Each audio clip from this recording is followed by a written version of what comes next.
Okay, guys, we're live. Hey, everybody. Hello. Hello again. It's Friday. Welcome to Beth's Porch. We're having lunch at Beth's house today. Lucky us. You know what today is? Lucky. Sushi Friday. Thanks, Mount Sinai Sushi.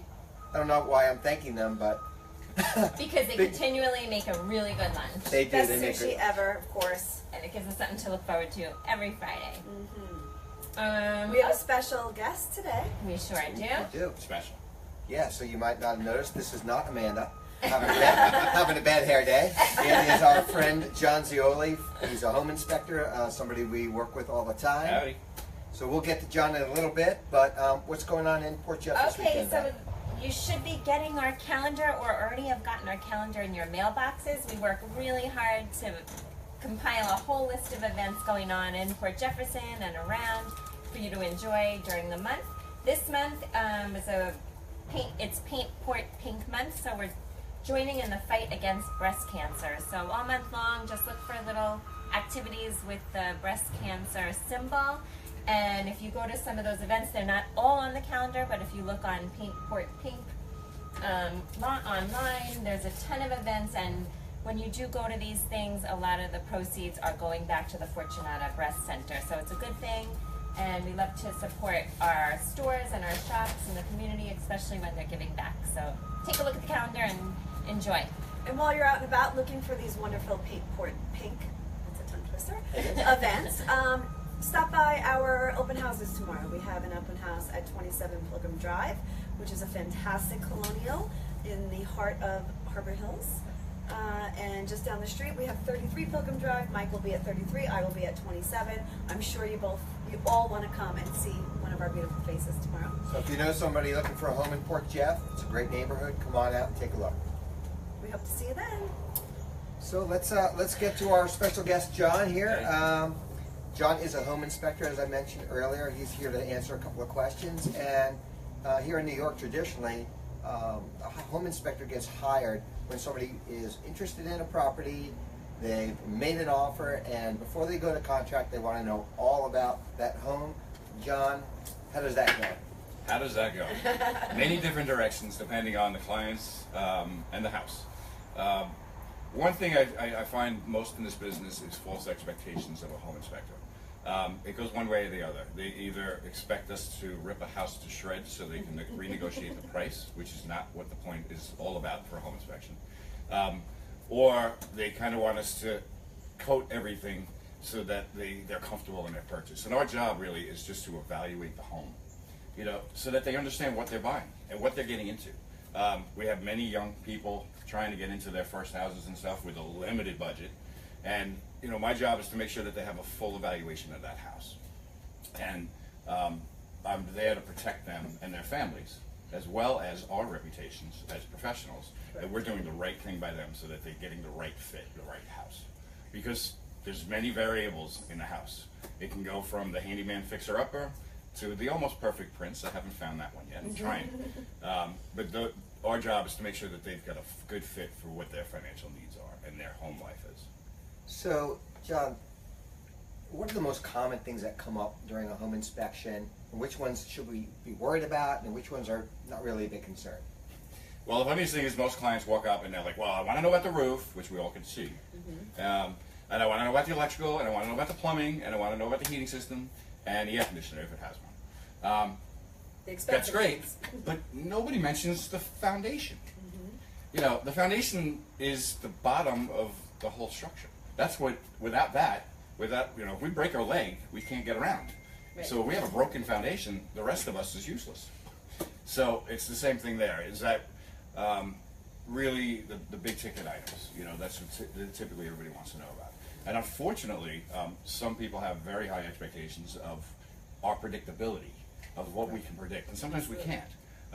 The age of units is what we want. Our job is to do is try to give you the age and how long they've been around and what their expected life normally is, because most of us don't know.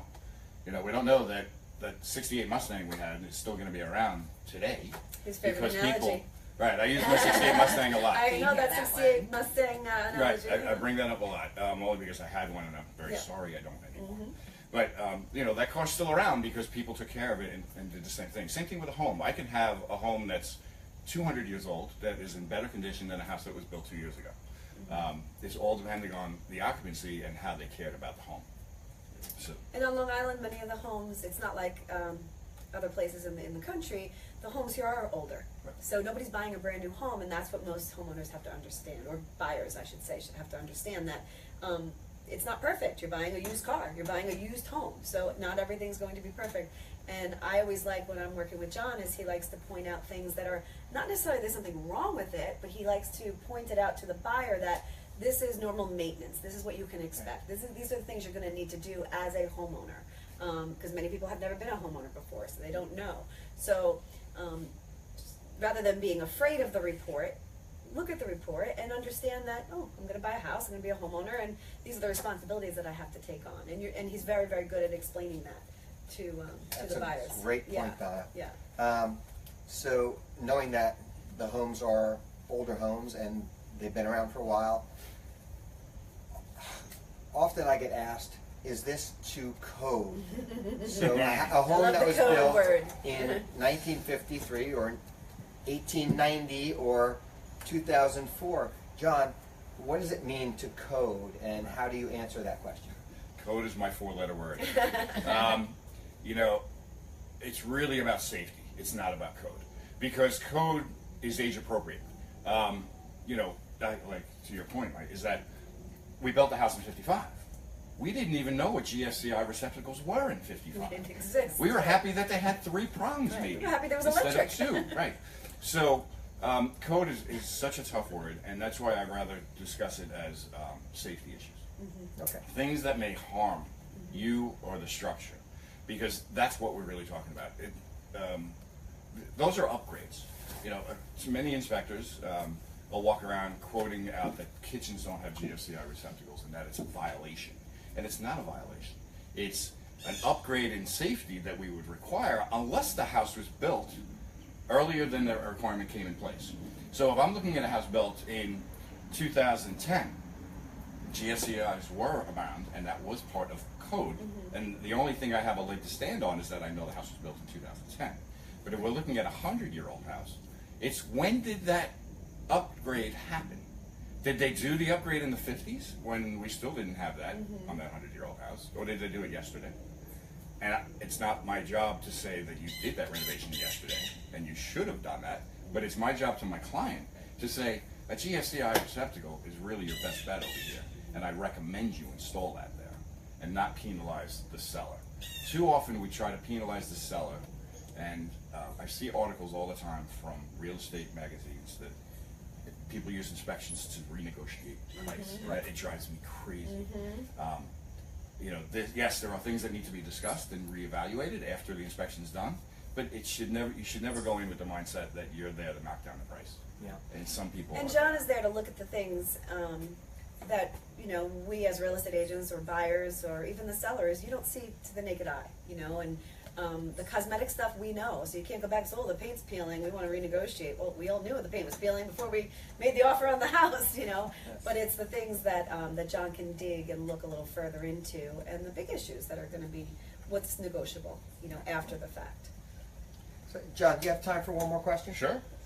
All right, so we're talking about the buyer's perspective on home inspection. What can somebody do who's looking to sell their home? How can they partner with you to kind of prepare for that? Would a home inspection benefit them? That is an awesome point. I'm actually trying to kind of push people into that. I call it a pre-listing inspection.